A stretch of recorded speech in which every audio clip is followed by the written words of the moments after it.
స్థానిక సంస్థల ఎన్నికల్లో అనుసరించాల్సినటువంటి వ్యూహాలపై పీసీసీ కోర్ కమిటీ సమావేశంలో చర్చించారు. ఈ మేరకు సీఎం రేవంత్ రెడ్డితో పీసీసీ కోర్ కమిటీ సభ్యుల సమావేశం జరిగింది.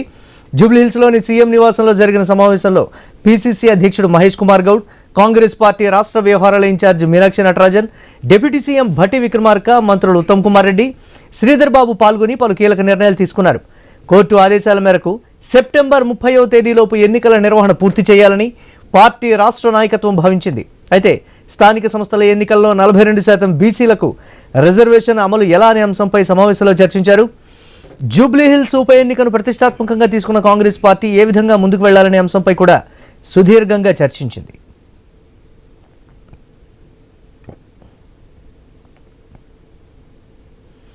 ప్రజాభవన్లో జూబ్లీహిల్స్ ఉప ఎన్నికపై సమీక్ష నిర్వహించారు. తెలంగాణ కాంగ్రెస్ వ్యవహారాల in charge AICC secretary Shri Viswanathan Perumal అధ్యక్షతన జరిగిన ఈ సమీక్షలో మంత్రులు తుమ్మల నాగేశ్వరరావు, వివేక్ వెంకటస్వామి, జూబ్లీహిల్స్ ఇన్ఛార్జ్ చైర్మన్లు పాల్గొన్నారు. జూబ్లీహిల్స్ ఉప ఎన్నికలో ముందుకు వెళ్లే వ్యూహంపై విశ్వనాథన్ పెరుమాళ్ దిశానిర్దేశం చేశారు. రాష్ట్ర రాజకీయ పరిస్థితులపై కూడా చర్చించారు.